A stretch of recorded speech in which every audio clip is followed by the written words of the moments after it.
नमस्कार।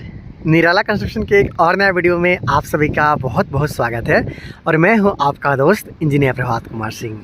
दोस्तों, आज की इस वीडियो में मैं आप लोग को एक बनते हुए घर के लिए जो फ्रेम स्ट्रक्चर का काम किया गया है इसके बारे में पूरा जानकारी देना चाहता हूं। जैसे कि इस घर का साइज़ क्या है, कितना रूम मिलेगा और किस तरीके से कॉलम और बीम का काम किया गया, साथ में छत पे भी लेकर चलूँगा, दिखाऊँगा कि किस तरीके से पूरा काम किया गया है और इससे बनाने में मतलब घर के लिए फ्रेम स्ट्रक्चर का काम करवाने में टोटल कितना रुपये तक का खर्चा आया है, इसके बारे में पूरा जानकारी आप लोग को देना चाहता हूं। तो अगर आप भी अपने बनने वाले घर के लिए प्लानिंग कर रहे हो या फिर घर बनवा रहे हो तो आप इस बनते हुए घर के लिए जो फ्रेम स्ट्रक्चर का काम किया गया है इसका पूरा काम देख लीजिएगा। बहुत सारा आपको अपने बनने वाले घर में हेल्प मिल सकता है।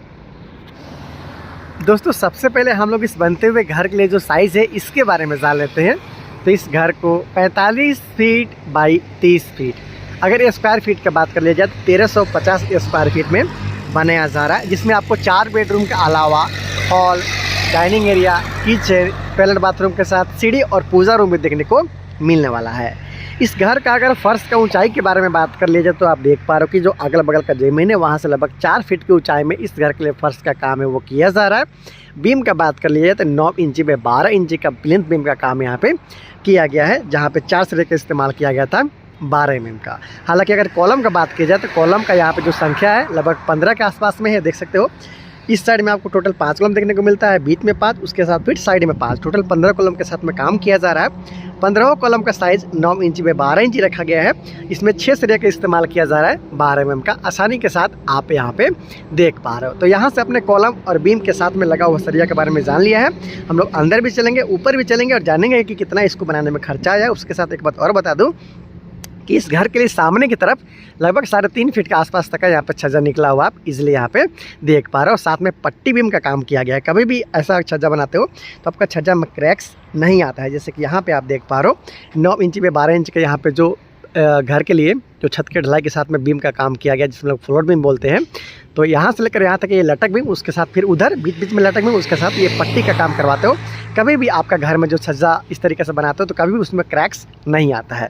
तो इस तरीके से आपने बाहर से जो चीज़ देख सकते थे उसको मैंने आप लोग को बता दिया है, दिखा दिया। चलते हैं अंदर, देखते हैं किस तरीके से काम किया गया। ऊपर चलते हुए देखते हैं कि छत का ढलाई कैसे हुआ, सीढ़ी किस तरीके से बनाया गया और टोटल कितना अब तक खर्चा है वो आ चुका है।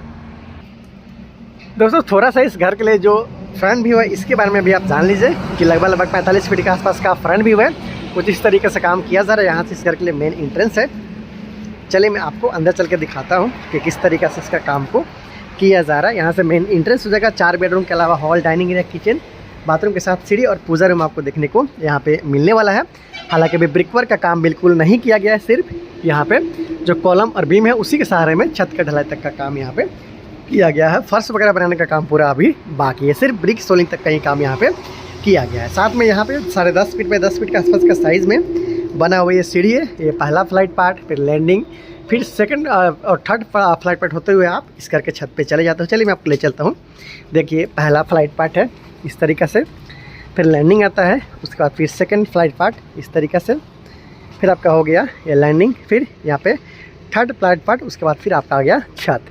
इस तरीके से काम किया जा रहा है। 9 इंच बाई 12 इंच का मजबूत यहाँ पे देख पा रहे हो कि बीम का काम करते हुए छत का ढलाई का काम किया गया। हालांकि अभी इसका क्यूरिंग का काम किया जा रहा है। ये आप देख पा रहे हो, ये क्यूरिंग का काम किया जा रहा है, तराई का काम किया जा रहा है। छत की ढलाई के बाद में लगभग 14 से 21 दिन तक आपको तराई का काम करना होता है और उसी का काम यहाँ पे किया जा रहा है। कुछ इस तरीके से क्यूरिंग मतलब तराई का काम किया जा रहा है। लगभग 4.5 इंच मोटा यहाँ पे घर के लिए छत का ढलाई किया गया है और ऊपर वाला तला के लिए यहाँ से सीढ़ी निकलेगा, इसलिए आप देख पा रहे हो यहाँ पे 12 mm का सरिया का इस्तेमाल किया जाएगा। इस तरीके से सरिया को निकाला गया है। तो 45 फीट बाई 30 फीट के आसपास का साइज़ में ये बनता हुआ घर है, जिसका सिर्फ फ्रेम स्ट्रक्चर तक का जो काम है वो कंप्लीट किया गया है। आसानी के साथ आप यहाँ पे देख पा रहे हो। बात कर ले जाए खर्च का तो लगभग 7,20,000 रुपये के आसपास तक में खर्चा इसमें आ चुका है। याद रहे, ये एक मजबूत बनता हुआ घर है। जैसे कि कॉलम का साइज़ की भी बात कर लिया जाए या फिर बीम का भी साइज़ का बात कर लिया जाए तो इस तरीके से डिज़ाइन किया गया है कि 3 तला तक इजीली इस घर को ले जाया जा सकता है। इसलिए यहाँ पे 6 सरिया के साथ में प्रत्येक कॉलम का काम है वो किया गया है। जैसे जैसे काम आगे बढ़ेगा स्टेप वाइज आप लोग को बताऊँगा, दिखाऊँगा कि किस तरीक़े से इस घर को कम्प्लीट किया गया और बिल्कुल फिनिशिंग तक कितना रुपये तक का खर्चा आया। अगर आप बहुत सारा बनता हुआ घर का डिज़ाइन और वीडियो देखना चाहते हो चैनल को सब्सक्राइब कीजिएगा। अगर आप मुझसे नक्शा बनवाना चाहते हो, नंबर दिया गया है, उस पर आप डायरेक्टली मुझसे बात कर सकते हो व्हाट्सएप के ज़रिए। तो बहुत जल्दी मिलते हैं अगले वीडियो में। नक्शा बनाने के लिए आप संपर्क जरूर कर लीजिएगा। Thank you so much.